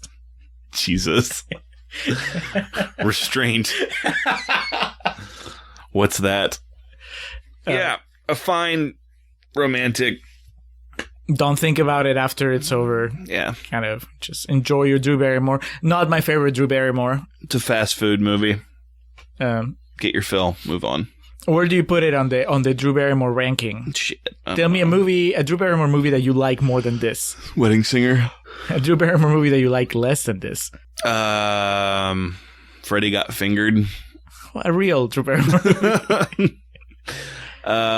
Yeah, I mean, she's never really been in anything I detested. But yes, movies I like less than this Donnie Darko. That's the wrong answer, but that's okay. Donnie Darko. I'll accept it. Yeah, I mean, I'll take it. That's like your opinion, man. I saw some t-shirt that was like, if her favorite movie's Donnie Darko, she's just not for you, man, or something like that. Score, I think I'm just like 3 stars. C+, something like that. It's a Drew Barrymore movie. It's cute enough. It's a good movie to watch on a rainy day. All right, so that was Never Been Kissed, episode number 90 for 91, 92, 93, 94, 95, 96. We will be going on a remake arc. We will be reviewing originals that are in the fresh category. Yeah. And then their remakes that fall into the rotten. So we'll be going back and forth. They're going to do a horror sandwich on this one. So we'll be starting with Nightmare on Elm Street, moving along to the French film The Untouchables, which was remade as The Upside in America. And then sandwiching our horror sandwich here, we'll have Texas Chainsaw Massacre, the original from 1974, and then the Marcus Nispel remake from 2003. We're also aiming to have 2 bonus episodes for originals, where we've already covered the remakes. So we'll do the original Walter Mitty and the original Fly, both fresh. And then, like we mentioned, Walter Mitty was middle ground on the tomato meter, and the Fly remake was fresh. So that's like an odd one. And then also the Devil's Advocate episode is happening. It's just we couldn't record it in time for it to be episode 90. So it we'll throw it in at some point. It'll be wedged in here somewhere. Yes. So, winding down our plugs, as always, we have the Festive Years who provide our opening and closing tracks. Opening is Last Stand, closing Summer 99. TheFestiveYears.com for all your Festive Years needs. Whatever they may be. I don't know if you saw, I posted on Facebook, a friend of the show, Joe Ketchum, he said that our outro was his favorite outro. Like somebody I did see posted that. the question. It was just, I had to tag Chris on that because he needs the credit. He deserves the credit, rather. Goddamn right. Also, our logo, Hans Rothgieser designed it, drew it, produced it. He does comics. He's a writer. He has a podcast called Nación Combi, where he talks about Peruvian going-ons, mostly political. He also has another podcast. That one's in Nación Combi is in Spanish. This other one is in English. It's called Living in Peru. You can find Nación Combi everywhere. Living in Peru, you find it on iVox, and it's about Peruvian, people that moved to Peru. So they're not Peruvian immigrants. They're immigrants to Peru. He also, like I said, does comics. That's our website. You can contact them on Twitter at Mildemonios, MILDEMONIOS, or email him at mildemonios@hotmail.com, or you can go to his webpage. It's mildemonios.pe, PE for Peru. So just contact him if you want comics, if you want to tell him that you love his podcast, all that good stuff. All right. I watched a lot of movies over my travels. I've been traveling a lot. My whole month of August has been quite riddled with adventure.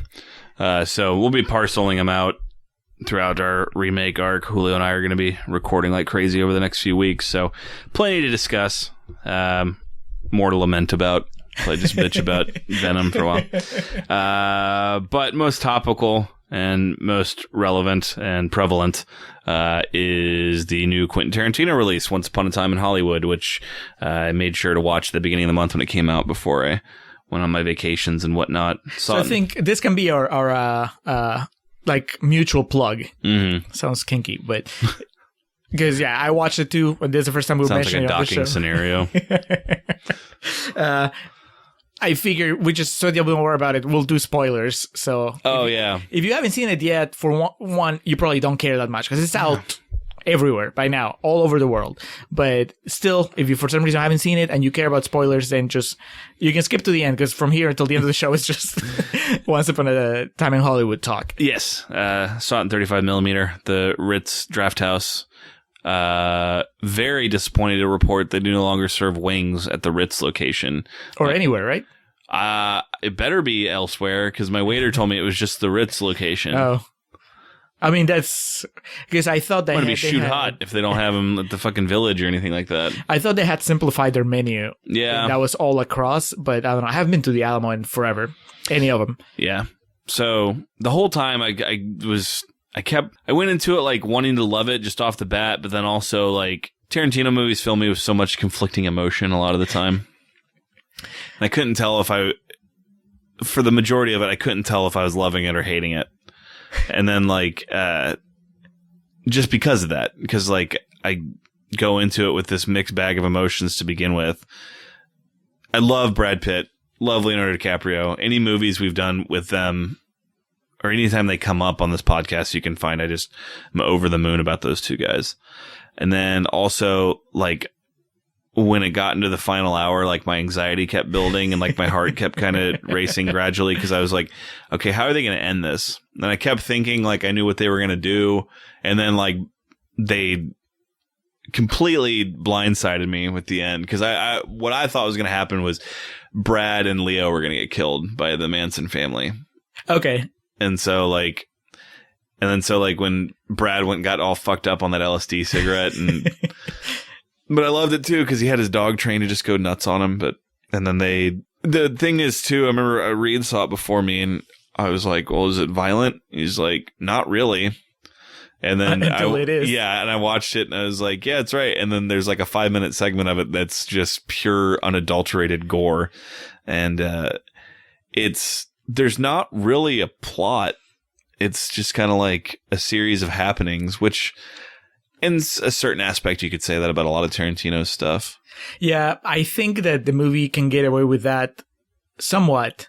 Well, partly because, at least for some people, myself included, it's fine. You know, the little bit of the plot that it has there, they're not like an overarching plot, but, you know, basically you can say that DiCaprio's story is just his day at this TV show, mm-hmm. right? And the story of how he overcomes his anxiety, goes out on a high note, at least on that day or whatever. And then Pitt's story is how he picks up this hitchhiker and has that whole adventure at the ranch and then escapes with his life. And But I mean, even that, the movie takes a solid, 30 minutes before you even get to the beginning of those two stories. And then that ends and there's still like 30 minutes of movie or more left. But I think that it gets away with it if you know about Sharon Tate and the Manson murders and all that stuff, which every time I hear somebody have like a negative response to the movie, that's the first thing I've been asking. I was like, well, did you know? Because if you know what happened to you and what happened to me, is that, you know, you're anxious because you just know that this movie is going to end with the Manson murders. The moment that you see Sharon Tate, and even then you see Manson for like 5 minutes and all that stuff, then you know that Tarantino's building up to that. Yeah. And so you don't care that there's no story because you know where you're headed anyway. And at least that's how it worked for me. Yeah, I didn't care or register the plot thing until really afterwards. Right. Because like the whole time I'm like, okay, I know where this ends. How are we going to get there? Yeah. It's like, or I think I know this end. Yeah. I guess I didn't even think of that. There probably are people that are going in that don't even know who Sharon Tate is. And... Or that they have a lesser attachment. And look, I'm not even, you know, what I know of Sharon Tate is mostly from the episode we did in this podcast from Valley Dolls, right? And that's how I know her, as in I've seen her. I've seen one of her movies, so I have a pretty good picture of her and the talk we had about that. So I have a little bit of background of what her career was like. And then I knew about the murders and how horrific they had been. So I had all that built up. But if you just know that Sharon Tate was an actress that got murdered by Manson's flunkies, it might not be enough to get you through the finish line emotionally, where you're just like, I don't care. Or the other reaction I've seen is like where you think that it might be an overreaction, that what happens at the end is not warranted. You know, everybody's on board with Brad Pitt's people with the bastards killing all the Nazis at the end of Inglourious Bastards. Yeah. Because, well, everybody agrees that Hitler had it coming and all the Nazis had it coming. But when you see it happening to these two girls and this guy, and Brad Pitt goes to town on them, you know, and the dog, I think, you know, I was talking when he's like the one girl just bouncing her head off like the pillar in the house, it's like, fuck. Right. It's like, it's brutal. And I've seen people just react negatively to that. This is like, here's like a man just beating up a young woman. Yeah, but it's the young woman that was going to stab a pregnant woman a whole bunch of times. So to me, I had zero problems with that. You know, I had no problem with it. And I think most of the people, at least in my screening, were on the same wavelength. You know, they just seemed not just relieved, but elated by what was happening. Yeah. And it made me think instantly of Inglourious Bastards and how when you see that they actually got Hitler, you're just kind of like, you're confused, but you're also happy. Yeah. And in this case, it was just seeing that, okay, so he's changing history again, made it for, to where I didn't mind, you know, that it was just brutal. I think I was with him, I guess, on the moral side. You know, to me, they were not human beings. They were monsters. And so the fact that he just treated them like monsters and in such an over-the-top way. I mean, you know, everybody in my screening cheered when DiCaprio shows up with the flamethrower. Yeah. Now, that doesn't mean that I'm sure there are people that are cheering for the wrong reason. Maybe there are people that just go and get off on just the violence without the context. And that's like, well, that's sad. But I would give Tarantino the benefit of the doubt. He didn't do it just for it to be violent. You know, I saw somebody else, like a review, where they were talking about how they felt that the violence in that final scene, the final act, was just Tarantino kind of feeling like, well, this is what people expect me to do, so I have to do it. Otherwise, it's just another Jackie Brown, where there wasn't like the extra violence, the hyper violent finale, and so it's a flop. I was like, come on, he's clearly doing whatever he wants in his movies. I don't think Tarantino thinks about how given carte blanche by like studios to do what he wants. Yeah. The other big thing I know that was a lightning rod of controversy was the scene that depicted Bruce Lee.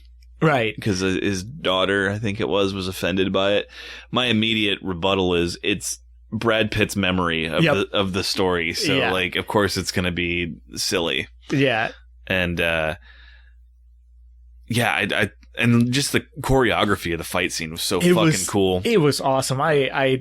I loved it. The thing that I didn't think about it until after the movie, and that's how much it had me that it made me forget about this, was the flashback to where he's thinking about the allegations of him having killed his wife, right? And he's just like sitting there with the harpoon, and you never see anything again. You never hear it be disproved or, you know, whatever. And so I've seen people have problems with that, where they're like, you know, it's heavily implied that Brad Pitt did kill his wife, and now you're cheering for him the entire movie. And I was like, maybe, I don't know. I certainly wasn't thinking about it when I watched the movie. Yeah. I mean, if you remove that scene, that flashback or whatever, him and on the boat, I would have just taken it as just a rumor, because that's Hollywood and there's a lot of gossip and that's just like what people say. And I don't think, you know, that he actually killed his wife. But then when you consider that they have that shot, then it's a little muddier, because I think that if Tarantino really had wanted us to know for a fact that he didn't kill his wife, he would have shown us something that 100% told you. Yeah. But instead, he's just fucking with you, and he's giving you this thing where, you know, well, maybe he did, maybe he didn't. I've seen people say that the harpoon is not loaded. I don't know. I didn't notice. Yeah. It's a 3-hour movie. I've seen one time. I haven't had the time to watch. There's a Zapruder film cut of it. Yeah. But even if it is, you know, the thing is that when it comes to it, I'm still on Brad Pitt's side when he's visiting the Manson ranch, and I'm, you know, fearing for his life there. It's Tarantino shit, man. If you don't know at this point that he's going to throw in just some fucking roads that go nowhere, then I don't know what to tell you.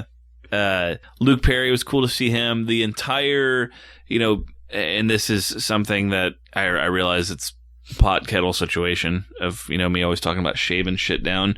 I've talked to people that said that the shooting scene with Timothy Olyphant and Leo when they're shooting the show should have been trimmed down. I'm like, no, that's like one of the best sequences of the entire movie, because it just shows the pit of despair mentally that Leo's going to try to pull this off. You need to build to that thing where, I mean, if anything, what was bothering me in that scene, and I didn't care, you know, but it was in the back of my head, was this is not how you shoot. You know what I mean? Like, they never stop to do it. Like, the way that it's depicted is as if it's all doing, like, it's all one single shot, which that doesn't match to how I think that definitely back in that time, I don't think that they were shooting that with the camera going around, just one shot. And, right? I mean, I was like, they're doing coverage and they're going back and forth. So it doesn't really matter if he flubs a line, because it's Tarantino shooting a Tarantino. Right. But beyond that, I just like that. Yeah, it kind of like builds the tension to where, when he fucks up, you're like, oh God, he has to go again. Yeah. And it was already... It's needed. Yeah. That's what we always talk about on here. If you can shave 25 minutes off of something and it still accomplishes the same thing, that's not the same. This movie needed that time to tell that story that it wanted to tell. Margot Robbie is kind of the unsung hero. She kind of gets a thankless role in it too, because from the jump, it's just like, oh, she's going to play Sharon Tate.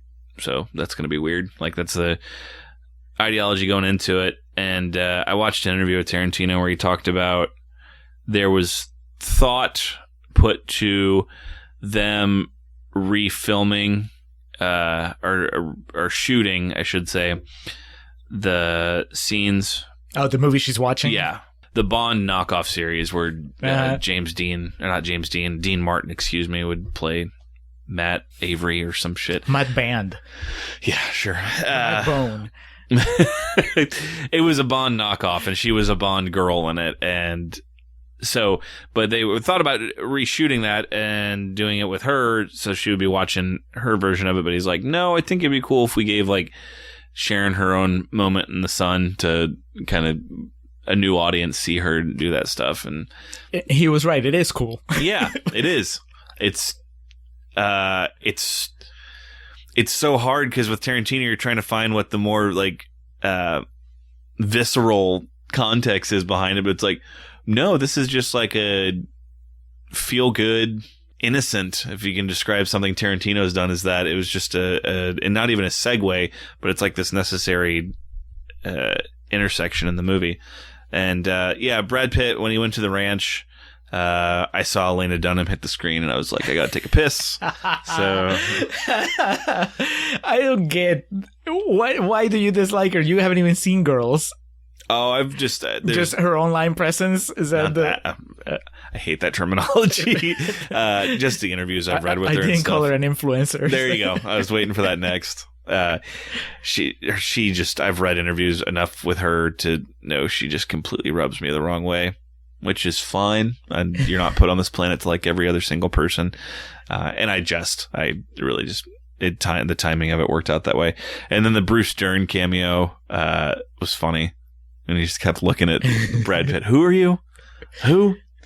Yeah, Leo is incredible. You know, with two titans of not just like my lifetime, but of like the history of film with Leo and Brad. It's so funny. Like, they're both so good in a sense. Like, it kind of cancel each other out in terms of memorable performances. I've always used that analogy for, or that example for The Social Network with like, it seems like everyone's so good in that they cancel each other out. You don't really walk away thinking about who's great in it. With this, I would imagine both of them would be likely to kind of be nominated for everything under the sun when the award season comes up. Yeah. I really can't say enough good things about it. I did post my updated Tarantino rankings, which I know ruffled some feathers because I don't think Inglourious Bastards is as good as everyone else does. You just need to rewatch it, though. You haven't seen it in a while. Chaz in particular seemed quite asunder that I had Django over Inglourious Bastards. And but yeah, I would put this below. My favorite obviously is Pulp Fiction and then Jackie Brown, and I would put this as third if I was ranking Tarantino's movies. I liked it that much. Yeah, I think I have it at 5 maybe, but that's because I like everything else, you know, just as much. The weak point for me, and this is just a very particular thing, is I know other people like this, or at the very least didn't care. The little girl, the actress, the little girl that acts opposite him in the Western, I just didn't, that performance was not working for me. I mean, she's fine. It's not a terrible performance, but she's surrounded by just like Goliaths. Yeah, exactly. And so I didn't buy it. She sounded, and I hate that type of character to begin with, the precocious child. Mm-hmm. I was just like, the fucking Shane Black come in and do a rewrite in this sequence. I don't care for it to begin with. And then she was not. It's very difficult for a character like that to work for me. So you need to have a really, really charismatic, really like on point performer. Just for me, again, it's like Lena Dunham and you. It's like, who gives a shit if I'm pleased? You know, obviously work for everybody else, but personally, that's like the one thing that dips the movie a little bit, because she's in there a lot, and there's even a big emotional moment for DiCaprio, especially she's part of it in the middle of the movie, right? Yeah. And so to me, I was just like, can we just move on and not have the little girl again? But she was still there, and it was that didn't work for me. And our boy Timothy Olyphant bringing the bacon, man. I know. Yeah.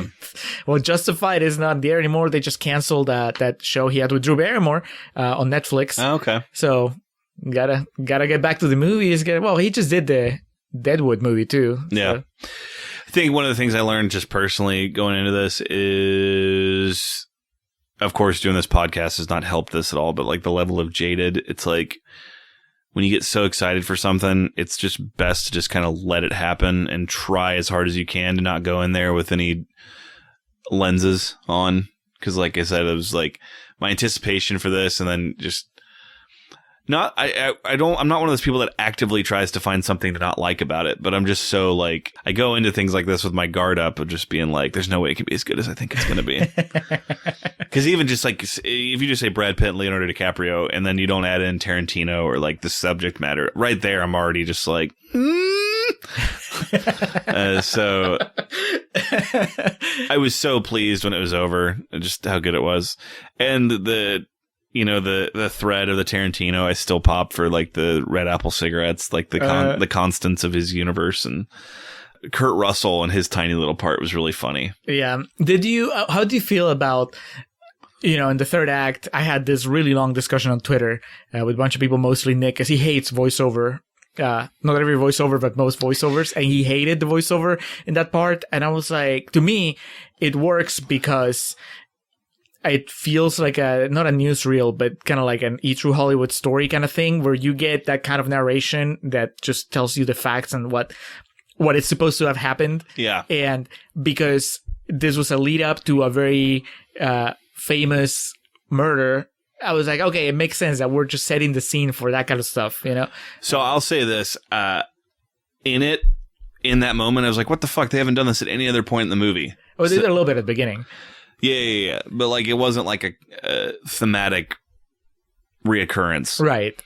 And so I was like, what the fuck is this? And like, when it happened, it was really starting to chat my ass. But then when the movie was over, I didn't care because I was so happy with the way it ended. I was like, I don't care. Like, the 120 seconds of me being like, what the fuck, was completely outweighed by how much I enjoyed the rest of the movie.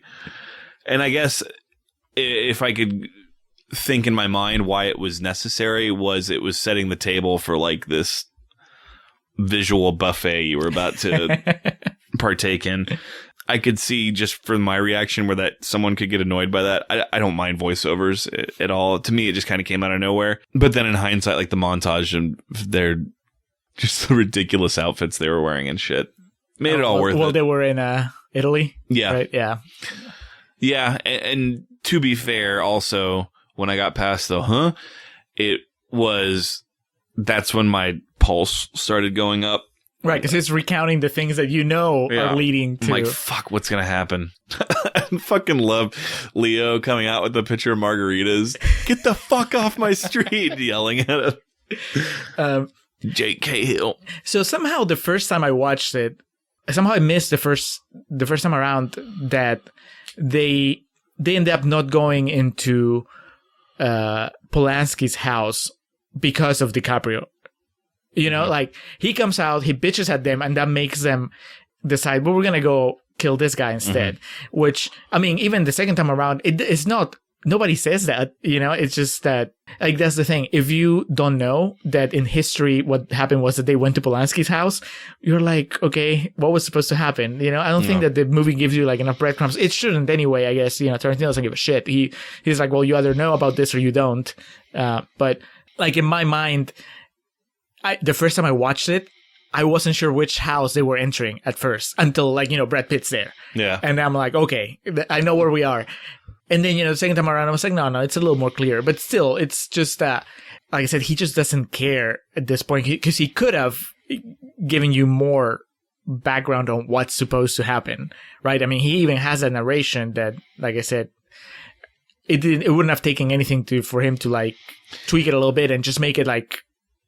Oh, yeah, that's the part of the Manson family in this that's excellent, just tremendous filmmaking and writing is it never once focuses on them. It's just these stories happenstantially intertwine with that. And so, like, I could see if I had zero knowledge of what I was watching being irked because I don't understand these people's motives and their whole outlook. At the same time, we're talking, you know, tying into this movie, tough shit. Some movies are gonna be like Never Been Kissed, where it's just everything's very broad brushstrokes and fed to you, and like there's no way to, you know, get lost or confused. And other movies are gonna be like this, where the guy who makes it doesn't really give a shit about spoon feeding you everything you need to know, and that's fine, and that works for me because I know the subject matter. Like, I'm sure there's movies that I could, if I thought hard enough about it, I could be like, well, I didn't know that and they didn't spoon feed this to me, so it kind of hindered my enjoyment of it the first go around. But I'm fine with that. We need more of that. We don't need things to be beaten over the head with. I know. That's how you learn about shit. It used to bother me. You leave and you go, well, what was that? And then you read about it. Well, but the movie has to be good enough for you to get to that point where you want to learn more. Yeah. And I think this movie is. So I did love, and this happens every time a Tarantino movie comes out, the people that already have their mind made up about his entire filmography that still go out and see it and then just bitch about it incessantly. This is the first time I've noticed or not that I've noticed, but that the shots of the feet like actually took me out of the movie. Not in a terrible way. I mean, I was still like in the movie, but I was like, oh man, he does do a lot, because it always happened before that. I don't really think about it until after the fact and somebody mentions it. And I was like, oh yeah, I guess. The one that just from a perspective of like all time, like top 5 pet peeves, that shit that girl does where she puts her feet on the dashboard, that got me just because it made me so mad. If I was Brad Pitt, I would have said, get the fuck out. Like, 'cause that drives me insane. No, excellent stuff. At this point, yeah, I'll see anything Tarantino makes. Well, he only has one movie left, allegedly. Oh, really? It says, and it might be a Star Trek movie. That's right. I read about that. But just generally speaking, I mean, his presence is so profound in his movies. It's great. And this movie is tremendous. It's outstanding. Can't say enough kind words about it. Go see it. See it again. I know I'm going to. What'd you give it? Like A plus. A plus? Yeah. Holy shit. Yeah. I think I have it at 4.5 stars, maybe. Still, like, you know, to me, it's good Tarantino. Yeah. Bad Tarantino is just very, very. It's not much of his filmography. I think I know I mentioned it before. Kill Bill. Yes, both volumes. Fuck him. Yes. No, Death Proof and Hateful Eight are really the only movies that I have no inclination to ever watch again. But I've never seen Hateful Eight. It's now a 4-part miniseries on Netflix. Yeah, we'll see if I ever get around to it. He heard about the Mattis rule and then he found a loophole. It was like, if I break He it up. divvied it up. Yeah. He's like, I know that fucker likes Ozark, okay? So if I cut this into 4 parts. All right. So that was our digression into Once Upon a Time in Hollywood. As you can tell, it gets the official Contrarian seal of approval. Yeah, and it needed to be 9 done. thumbs up. Given that our most popular, most downloaded episode is the Valley of the Dolls episode. I did. There is a tie-in. Such a cute moment, too, where I was in Valley of the Dolls. I was the one who did the nudie movies, or the dirty movies, or whatever she calls them. Good stuff. But that was Never Been Kissed. We do appreciate y'all, as always, for listening to us here on The Contrarians, where we're right and you're wrong, and we will catch you next time. Begin our arc of the Hollywood remake. That summer of 1999, back when you blew my mind and told me secrets in the dark. I'm just fine. Thanks for asking. I just can't quite get by. That time in 1999.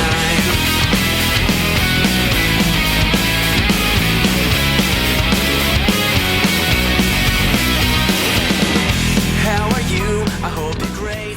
Don't take. How I miss Travolta. He should have been playing All the teacher. roads come back to Travolta. Oh, God, he should have. That would have been super... Oh my God, you're 25.